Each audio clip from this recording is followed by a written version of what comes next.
Bismillahirrahmanirrahim. Rindu surga.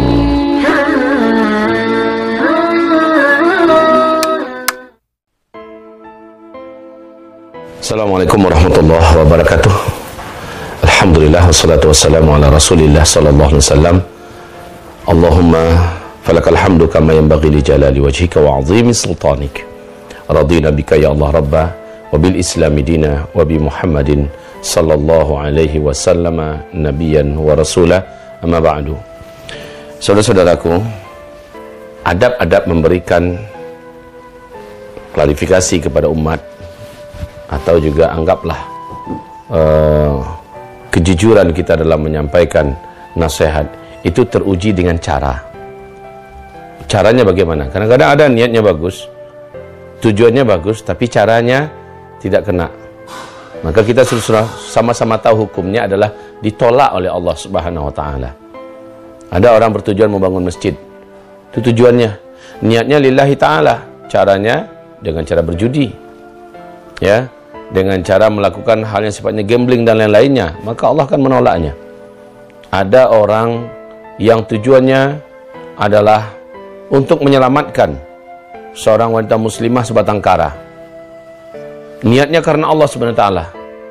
Tapi caranya salah. Caranya adalah dengan cara menikahinya, padahal di waktu yang sama dia sedang menikahi saudari kandungnya. Jadi mau dia kumpul dua saudari kandung sekaligus menjadi istrinya. Hanya alasannya setelah menikahi kakaknya, maka adiknya ini jadi sebatang kara, biar saya nikahi sekalian. Ya, ini juga batil. Jadi tiga hal ini mesti benar. Niatnya benar, caranya benar, tujuannya benar. Sekarang ada satu kelompok yang kita sudah sama-sama paham lah. Yang kelompok membahasakan namanya itu anti bid'ah, kemudian anti syubhat, kemudian anti hoax. Membuat sebuah postingan yang kelihatannya ilmiah dan keren. Mereka mengatakan, memberikan komentar yang dalam komentar itu banyak penuh dengan istihza. Ya, penuh dengan penghinaan ya, penghinaan, pelecehan yang bagi saya sebenarnya tidak ada masalah. Cuman karena ada konten-konten di situ yang perlu saya berikan komentar, maka saya akan berikan komentar saat ini. Saudaraku yang kami muliakan, hamba Allah kami cintai, tetapi dari cara memberikan komentar itu atau memberikan, katanya sih niatnya mungkin mau memberikan peringatan pada umat bahwa penyampaian Ustaz Zulkifli Muhammad ini adalah penyampaian yang hoax ya, dan penyampaian yang mengandung konten ngawur dan sebagainya. Baik, yang pertama saudaraku, saat disampaikan tentang terhalangnya orang melaksanakan ibadah haji ke tanah suci, katanya sebelumnya sudah ada 40 kali pemerintah di Arab Saudi melarang untuk orang melaksanakan ibadah haji. Maka ini bukanlah perkara yang baru, kata beliau. Terus yang kedua, mereka menyebutkan tentang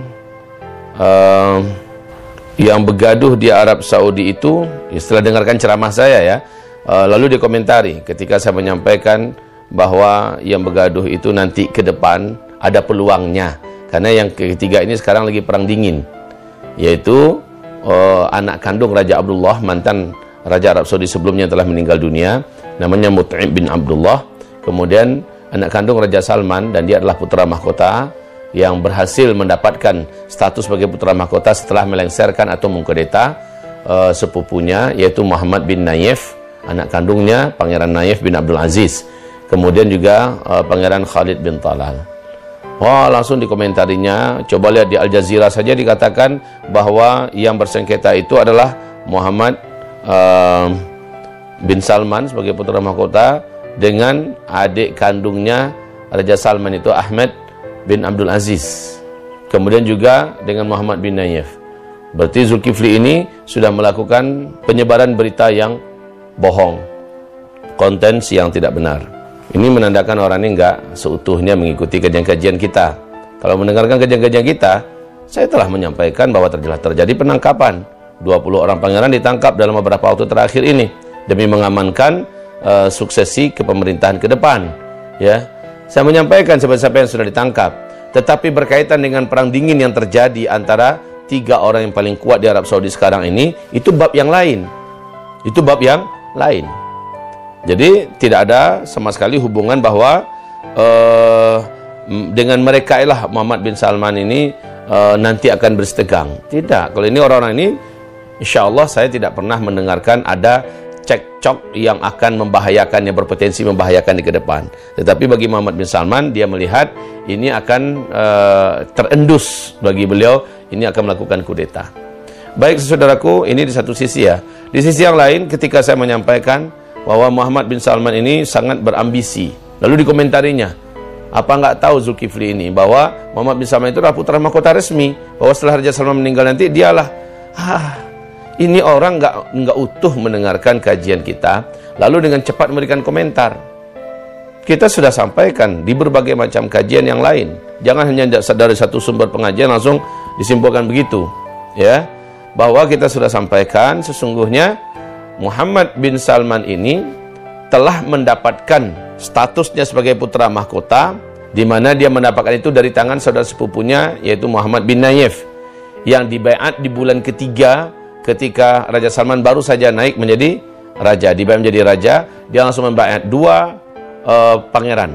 Pertama, Muhammad bin Nayef sebagai putra mahkota resmi yang menggantikan beliau. Kemudian baru setelah itu Muhammad bin Salman. Saat itu usia Muhammad bin Salman masih 29 tahun. Ini terjadi pada tahun 2015, ya. Pada tahun 2016, di 2016 terjadilah upaya di mana pengambilan paksa, atau dengan bahasa yang agak dipolisi dengan cantik ya, diadakanlah acara pemungutan suara ulang, di mana akhirnya Muhammad bin Salman berhasil mendapatkan status putra mahkota dari tangan saudara sepupunya itu Muhammad bin Nayef. Dan setelah itu ada kasus Muhammad bin Nayef ditangkap dengan tuduhan korupsi, kemudian dijebloskan ke dalam tahanan untuk beberapa waktu. Sama dengan juga Al-Walid bin Talal, ya, dengan Ahmad Al-Amudi dan lain-lainnya. Tapi saudaraku yang kami muliakan, status bahwa Muhammad bin Salman ini mempunyai ambisi yang sangat besar itu untuk menjadi putra mahkota disebabkan karena cita-citanya yang sangat besar untuk menjadikan Arab Saudi menjadi negara konservatif, menjadi negara liberal yang lebih modern dan moderat daripada sebelumnya, yang mengganti negara Arab Saudi dari negara yang bersyariah kepada negara yang membuka diri seluas-luasnya untuk budaya barat untuk masuk dan melebur, sehingga menjadikan salah satu penghasilan paling utama Arab Saudi ke depan itu adalah dari pariwisata dan dunia hiburan, ya, merubah dari sebelumnya. Nah, ambisinya yang besar tahun 2030 untuk mendirikan sebuah kota Neom yang menghabiskan dana lebih dari 6.000 triliun rupiah uang kita, ini menjadikan beliau tidak ingin ada satupun manusia dari kalangan keluarga kerajaan yang akan mengganggu cita-citanya ini. Siapapun dia akan hadapi. Nah, ini saya katakan ini sangat ambisi. Bahasa sangat ambisi ini bahasa yang normal, bahasa yang wajar. Seorang lelaki muda di usia 29 tahun, di mana sekarang usianya sudah 32 tahun, beliau mempunyai ambisi yang sebegitu besar, sehingga dia akhirnya menyapu bersih keluarganya yang kira-kira akan menjadi saingannya atau yang akan mengganggunya. Walaupun hanya dengan sekecil tuduhan sekalipun, dia akan anggap ini akan melakukan kudeta dan sebagainya. Lalu apa masalahnya? Nah, kemudian saudara seimanku dimanapun berada, pengunggah atau pembuat video ini merasa bangga karena sudah mengeluarkan kata-kata yang di situ menjatuhkan, menghina, mengejek semacamnya. Mudah-mudahan yang bersangkutan tambah kaya, mudah-mudahan yang bersangkutan nanti tambah kuat imannya, yang bersangkutan yang melakukan, yang membuat video-video ini dengan timnya, ya, bertambah tampan wajahnya, bertambah banyak duitnya, dan juga bertambah keren hidupnya. Ya, kita lihat nanti pada hari kiamat bagaimana Allah Subhanahu wa taala akan mempersidangkan kita dan Allah akan menegakkan keadilan seadil-adilnya. Kami minta ampun pada Allah atas segala kesalahan kami, dan sesungguhnya siapa yang tidak pernah salah dan tergelincir dalam menyampaikan dakwah. Tapi yang paling parah dan paling berbahaya adalah orang-orang yang menutup segala kebaikan orang lain, mencari-cari di mana peluang-peluang kelemahan dan kesalahannya, lalu menjatuhkan sehina-hinanya. Maka kita akan lihat apa yang akan Allah berlakukan kepada mereka. Padahal man kasyafa aurata akhi kasyafallahu auratahu fi dunya wal akhirah. Siapa saja yang membuka-buka aurat saudaranya, maka Allah akan buka auratnya di dunia dan akhirat. Wa man satara aurata akhi satarallahu auratahu fi dunya wal akhirah. Siapa yang menutupi aurat saudaranya, Allah akan tutupi aurat saudaranya di dunia dan akhirat.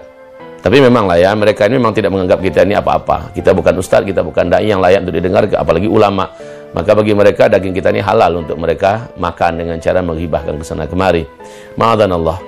Semoga Allah melindungi kami dan semoga Allah memberikan kekayaan melimpah ruah serta hidayah makin banyak, serta iman makin tebal, serta ketampanan yang makin sempurna, kecantikan dan segala kebaikanlah untuk orang yang mengunggah video yang di dalamnya ada konten-konten penghinaan kepada para dai ulama dan ustaz ini. Barakallahu fikum. Assalamualaikum warahmatullahi wabarakatuh.